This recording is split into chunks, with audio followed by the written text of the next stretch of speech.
Hello everyone, नमस्कार। आप देख रहे हैं लिटरेचर अड्डा में। आपका बहुत बहुत स्वागत है। आज हम लोग इम्परेटिव सेंटेंस का कुछ जो भाग बचा हुआ है, जिसमें सबसे इम्पोर्टेंट है, एग्जाम के पॉइंट ऑफ व्यू से आता है। इम्परेटिव सेंटेंस में लेट का प्रयोग। इम्परेटिव सेंटेंस में अधिकतम लेट का प्रयोग आता है और ये थोड़ा सा दिमाग लगा देंगे, थोड़ा सा इस पर गौर से देखेंगे, समझेंगे तो उम्मीद है ये इम्परेटिव सेंटेंस में आए हुए लेट का प्रयोग बहुत आसान तरीके से हम इसको समझ सकते हैं।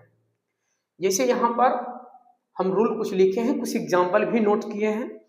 थोड़ा सा ध्यान देंगे तो आपको ये समझ में आने लगेगा कि ये क्या कह रहा है, कैसे ये बनाएंगे। थोड़ा सा कुछ इम्पोर्टेंट्स इसके फैक्ट को देखते हैं हम लोग। इसका फैक्ट क्या कहता है, जैसे इसमें दिया है इम्परेटिव सेंटेंस में आए हुए लेट को बदलने के कुछ जो नियम होते हैं, जैसे 3 नियम है। उसमें पहला नियम दिया है प्रस्ताव, प्रपोजल। जब प्रपोजल किसी सेंटेंस में दिखता है रिपोर्टेड स्पीच में, तो अकॉर्डिंग टू रिपोर्टिंग स्पीच का जो वर्ब होगा, उस रिपोर्टिंग स्पीच के वर्ब को जैसे हम लोग पहले बदलते हुए आए हैं, जैसे असर्टिव में बदलते थे, टोल्ड किए, इंट्रोगेटिव में आस्क्ड किए, इंक्वायर्ड किए, इसी इंपेरेटिव में भी हम एडवाइज किए थे, रिक्वेस्टेड किए थे। उसी तरीके से यहाँ भी हम बदलेंगे और उम्मीद है आपको ये तरीका बहुत आसानी से समझ में आएगा। थोड़ा सा देखिए गौर से, इसमें कहता क्या है।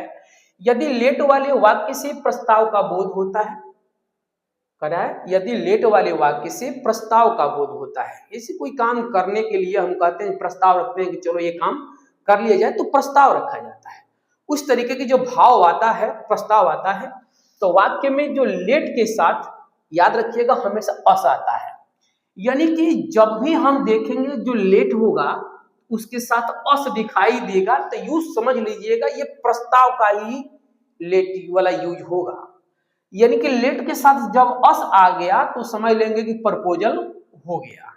इस कंडीशन में जब इसका प्रयोग करना, बदलना होगा, तो इसको निम्न तरीके से इनडायरेक्ट में बदलते हैं। इसका पहला रूल दिया गया है, कहता है रिपोर्टिंग वर्ब को प्रपोज्ड या सजेस्टेड में बदलते हैं। थोड़ा सा ध्यान दीजिएगा, जो रिपोर्टिंग वर्ब हमारा सेड आता था, इसी सेड के जगह पर हम क्या बदलेंगे, प्रपोज्ड भी लिख सकते हैं और या यदि प्रपोज नहीं लिख रहे हैं तो हम सजेस्टेड भी लिख सकते हैं। इसमें से कोई भी लिखिए। अब यहां थोड़ी सी समझने वाली बात यह है कि असर्टिव सेंटेंस में जब सेड के साथ टू आता था तो टू को हम सेड के साथ ही हटा देते थे, बट यहां से थोड़ा सा समझने वाली बात है, जस्ट अभी हम समझा रहे हैं, देखते रहिए। दूसरा पॉइंट कहता है इन्वर्टेड कॉमास को हटाते हैं तो कनेक्टिव वर्ड क्या लगाएंगे, दैट लगाते हैं एज असर्टिव सेंटेंस, जैसे हम लोग प्रयोग किए थे।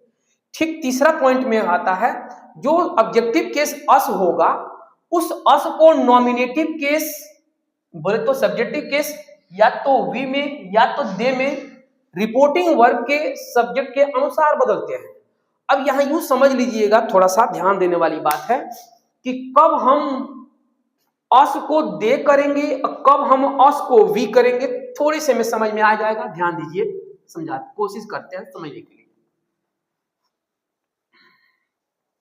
देखिए, कहता है जब रिपोर्टेड स्पीच के अंदर, यही है लाइन आपका दिया गया है, कहां गया लाइन,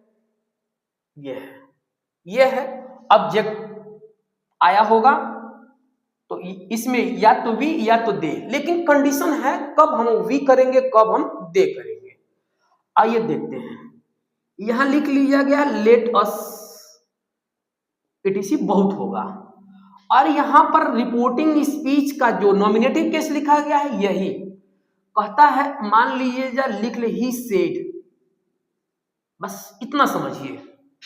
तो ही सेड है, लेट अस है, अभी कहा है इसको रिपोर्टिंग स्पीच के सब्जेक्ट के अनुसार या तो दे में या तो वी में बदलेंगे, लेकिन कब बदलेंगे, कौन सा वर्ड लिखेंगे।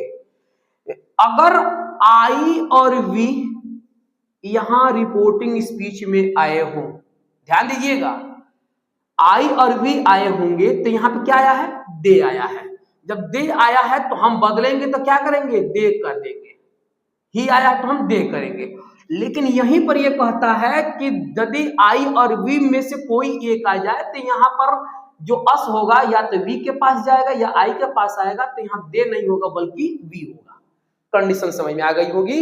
रिपोर्टिंग स्पीच का जो सब्जेक्टिव केस होगा और सब्जेक्टिव केस आई या वी होगा, उस कंडीशन में हम वी लिखेंगे। अगर वी आई और वी नहीं है तो हम उसके जगह पर दे लिखेंगे और उसके बाद से आगे रूल में देखते हैं, शुड लिख करके वर्क कर लेते हैं पूरा।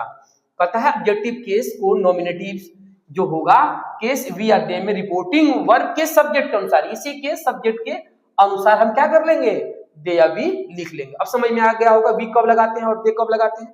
दूसरा कंडीशन कहता है अगला में कि लेट को शुड में बदलते हैं। पहली बात को अस को तो हमने क्या किया, दे या वी में बदल लिया, दे या वी में बदल लिया। अब लेट को क्या करेंगे हम लोग, शुड में बदलेंगे। इसको ध्यान दीजिएगा, दे या वी के बाद क्या लगाएंगे हम, शुड लगाएंगे और में बदलते हैं और इसे वी या दे के बाद लिखते हैं। यानी शुड को कहां लिखेंगे, दे या वी के बाद लिखेंगे। ये लाइन हमारी कंफर्म हो गई। इस तरीके से हम प्रपोजल वाले नरेशन को थोड़े से दिमाग लगा करके हम बना सकते हैं। यहां एक चीज और समझने वाली बात यह है कि जब भी हमें इसे बनाना होगा तो ध्यान दीजिएगा कि क्वेश्चन थोड़ा सा रिपीट करते हैं, बनाते हैं हम, थोड़ा सा समझ लिया जाए।